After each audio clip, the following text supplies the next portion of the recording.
Welcome to Head Coach Scott Satterfield's weekly press conference. Coach will start us off with an opening statement. Please raise your hands for questions. Coach? Yeah, just first of all, obviously excited to get our first win last weekend down in Houston. Guys played great.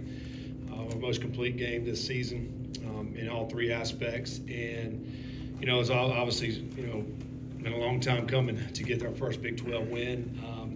Been very close at a lot of opportunities this year and just hadn't come through for many reasons, but we did this week. And I think it just shows our guys continue to fight, continue to put the time and effort and work in and trying to get better. We're having guys having their best games this late in the season, which is awesome. And, we certainly want to continue that as we move forward this week, going to West Virginia. We came back Sunday.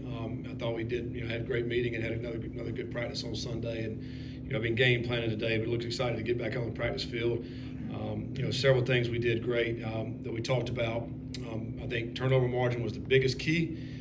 We created 3. I guess we had 1, but offensively we didn't turn it over. I thought defensively, outstanding game. I think, Coach Brown and his staff did a great job really containing the pass game, which they really wanted to do. A team, I think we held them to 102 yards in the passing game, which was outstanding, with 3 interceptions. One of the things that's kind of been our nemesis, giving up some big plays in the throw game. Our guys did a great job with that. We didn't really give up those big plays in the passing game, and obviously tried to make them drive the ball, and they created some mistakes for them. And so really proud of that. Including we started 2 freshmen at corner, for the game, and the guys played well.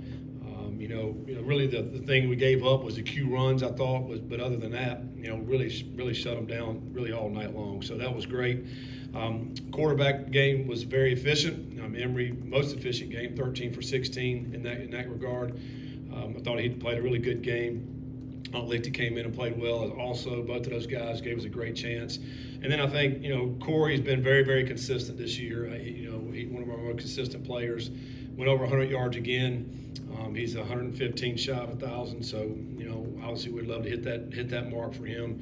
I think our offensive line take pride in that. Our tight ends, and of course the running backs. Being able to get to that milestone. So something certainly to strive for. You give credit to our guys up front. Luke Kandra, I think, has really had an outstanding year this season at right guard, DT at left guard. Both of those guys have really been very, very solid up front, kind of the mainstay to help us get all these rushing yards, and total yards for that matter of fact as well. So, just excited about the opportunity again to come play again this next week. We're going to play West Virginia. I think I obviously know Neil from our time at Troy, and it's our time at App State. I think he does an outstanding job. Their team started out hot at 4-1. They do have 6 wins to this point, and I think their strength of their team, I think it's offensive line. I think those guys are really good up front. They're one of the top rushing teams in the country this year. Have 2 really good backs, one really big back, and then another freshman that's really shown some really good stuff this year. Very good, solid wide receivers, and then their quarterback, man, he plays extremely hard. Every time you turn the TV on, if you watch West Virginia, anytime you see him running around making plays, very feisty player. I love the way he plays as far as that goes. And then defensively, a very solid defense, and I think really good football team. They didn't play their best game last week against Oklahoma, but I think Oklahoma maybe played their best game. Dylan Gabriel played at a high level last week, and so as score indicated that if you looked at the score. So it'll be senior day for them. We know they want to get that taste out of their mouth, so we know we'll get their best shot. But I think obviously we talk about West Virginia, a team that Cincinnati in the past has a history with and have played a lot of ball against West Virginia. We have not done very well according to the stats here. Playing West Virginia, but I do think this will be a natural rivalry as we move forward into Big 12. A team certainly very close to us on this side on the East Coast, and so I think both fan bases and both programs. This is going to be a great game that we'll be playing each and every year. Last week you talked about a passionate team meeting on Sunday. Did you maybe get a sense throughout the week that that meeting kind of spark something? Because it looked like a lot of fire, a lot of energy. Not that you guys lacked it, but it looked like they were together. Well, I mean, I just think as a team, we're continuing to build and come together, and start playing for each other and playing as one. I think you saw that Saturday really for the first time, for the guys. They were doing that and playing complementary football, which we really haven't done. We played disciplined football, which we haven't done most of the time this year. We've been really good in spurts on all three phases, like really good and then also not very good at all. But we really put it together, I thought, in this game. The first drive, it was an outstanding drive by the offense. We were 11-play drive, very efficient, went right down the field, scored, and then the defense goes back out and they stop them. It felt like, okay, early in the game, we're going to get control of this game. And we did that. And then we haven't been great coming out of halftime. We came out of halftime, first play, interception. We go down and we get a field goal. So now we're up 10. So you're up 2 scores. And, our guys really didn't look back from there. We just kept playing hard, kept playing, moving forward with it. But it was a complete game. And, you could just sense it throughout the week. I mean, the guys went out and practiced hard. They practiced hard all year, really. But I just thought it was a more sense of urgency, man. We got to go get this win. Whatever it takes to get this win, that's what we have to do. Put everything else aside. Let's focus on everything we have to go out and get this win. And the guys were really, you could see it on the field, just really focused and intentional in everything that they were doing out there Saturday night. What's the difference in the Cory Kiner that you saw maybe on tape when you got here and the guy that you're seeing now that's 115 away from 1,000? I think very similar, really. I mean, I didn't really study how many carries he had last year and all that and over his career, but he's always been a powerful runner. He's very, very strong and he breaks a lot of tackles. And I think this year, he's just kind of, as we started the season, you guys remember, we didn't know who really was going to be the back. We were kind of back by committee. And we've kind of been that way, because it takes several guys. But he's kind of been the most consistent guy to show up week in and week out. He's gotten opportunities to be able to make plays. I think he's shown maybe he's got better vision maybe than I thought. As we first started this, because he's able to hit those holes. And for a guy, he's not a burner. We all know that, but man, he's got some long runs this season. And including one Saturday. I mean, we're backed up, and he breaks off, I think, a 62-yarder. So some really, really big runs throughout this season.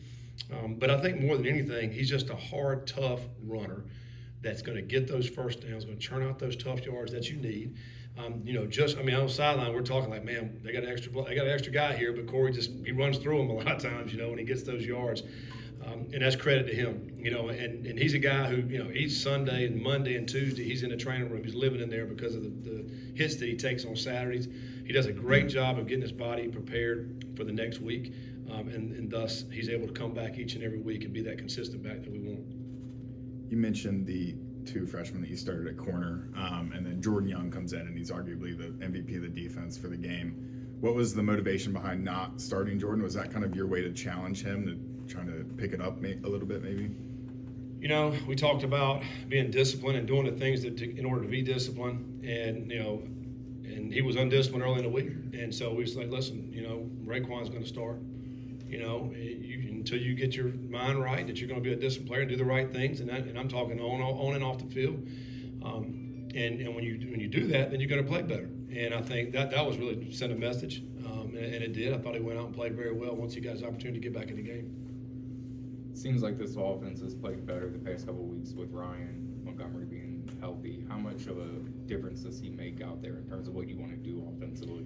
Yeah, I'm glad you brought up Ryan. He's a guy, I think he missed 5 weeks maybe in the middle of the season. What he brings is just a level of poise at the running back position, because he can do all 3 things. He can catch the ball in the backfield, as we saw in the first touchdown. He can protect, but he also can run, and he's got really good vision as well. It's been awesome to have him available and back. We didn't even know if he was going to be back this past week as well. He's still dealing with some injuries. He was kind of a game time, decision whether we're going to play him or not. He was able to go, and man, I'm glad he did. I'm glad he was able to go, because he certainly gives us that extra that piece out of the backfield catching the ball. I think that's probably his main strength, but also in punt returning, we put him back there for that. And so He's a very talented player that's had to deal with some injuries throughout his tenure here, but it's nice to be able to have him out there. It takes a little bit of the pressure off of Cory and some of those other running backs as well. Do you look at the results of a day like Saturday around this league and just kind of shake your head because nobody has any clue what's going to happen Saturday to Saturday? That's been like that all season. Yeah. It's we're dealing with a lot of parity in college football, I think, but particularly in the Big 12. When you're starting to play all these games, and we've been saying this week in and week out, we kind of everybody's kind of beating each other. I think how many is it? 5 teams that are in second place right now. And then at the bottom there's 5 teams that have 2 wins. So it's so much parity in this league that I think anybody can beat anybody. Whoever shows up with the great game plan, with inspired players. We're dealing with 18 to 23-year-olds each and every week. I think matchups play a big part in this. People don't really talk about matchups, but that there's certainly something to speak of with that.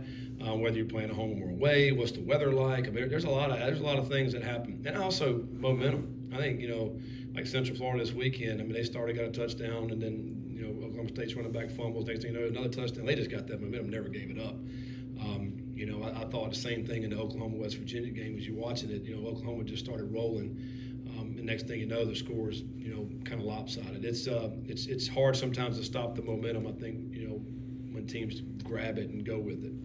Is it different, the challenge of being in a league without a top dog? Clemson in the ACC was that forever. I think it's good because you always have a chance. You feel like every game you're going into, man, if we got a great plan, our guys go play hard and execute, then we got a great chance to win this game.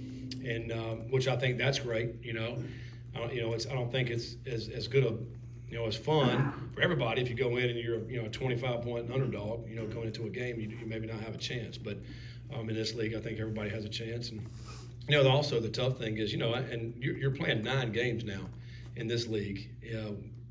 As opposed to having the 4 non-conference that some of the other leagues still have. So that makes it more difficult too, because each and every week you're seeing these opponents, and it makes it more difficult to try to win a lot of these games. Frazier versus Corleone sounds like a great heavyweight fight. The other guys aren't too bad around him. Looks like a game to watch in the trenches there. Yeah, absolutely. Again, I mentioned this earlier. I think the strength is their offensive line, and of course Frazier is the anchor of that offensive line at West Virginia, one of the best centers in the country. Does an outstanding job and strong, plays with great balance, and always seems to be in great position.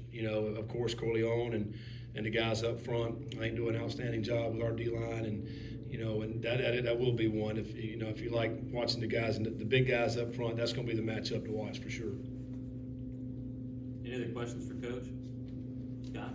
Maybe not necessarily related, but how crazy your profession is.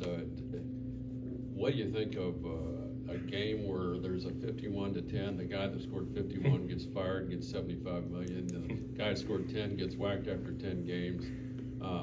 Did you ever see it coming to this years ago when you decided to be a football coach? No, when you're thinking about being a coach, you don't really think about getting fired. The negative piece of it. You're doing it because you love the sport, you love the camaraderie and all those things. And I think, obviously, and too, when I got into coaching back in the late 90s, it wasn't the kind of money that's involved now.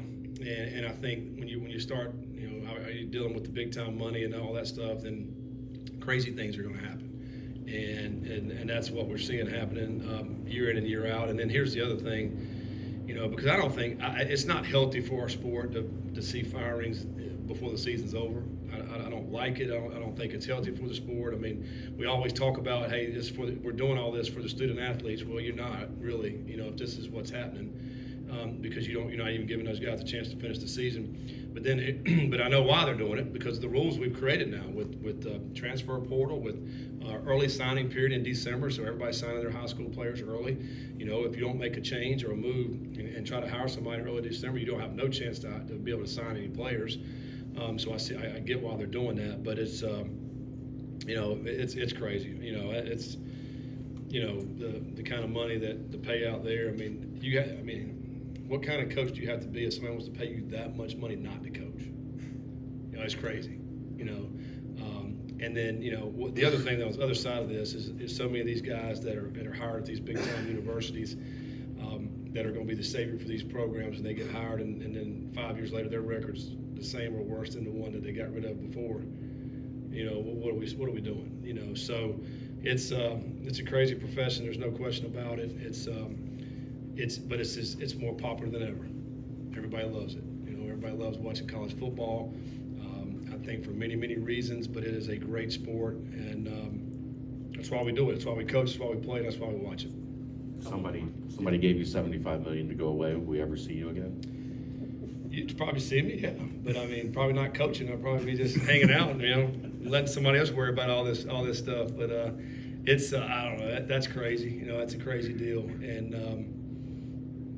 you know, and it, you know, in a way, it's kind of sad too. It's you know, it's like Coach Fisher. I mean, obviously he's a really good coach and won national championship and set several. And then for somebody to say, hey, you're not doing a good enough job, we're going to pay you that much money to leave. This is crazy world we're living in. Obviously, basketball season's here, Yeah. and Coach Miller's dealing with this situation where he has two players who can't play with the two-time transfer rules. You talked about your displeasure with the transfer rules. What's kind of your opinion on that situation and kind of how the NCAA has handled it? You know, I really haven't looked too much into that. I know this for us, and when if we're looking to get any kind of transfers, and this has really been the last couple of years, that we're not looking to get guys that have already transferred once unless they're graduated, you know, because the rules state that if you've already transferred one time, you can't transfer again.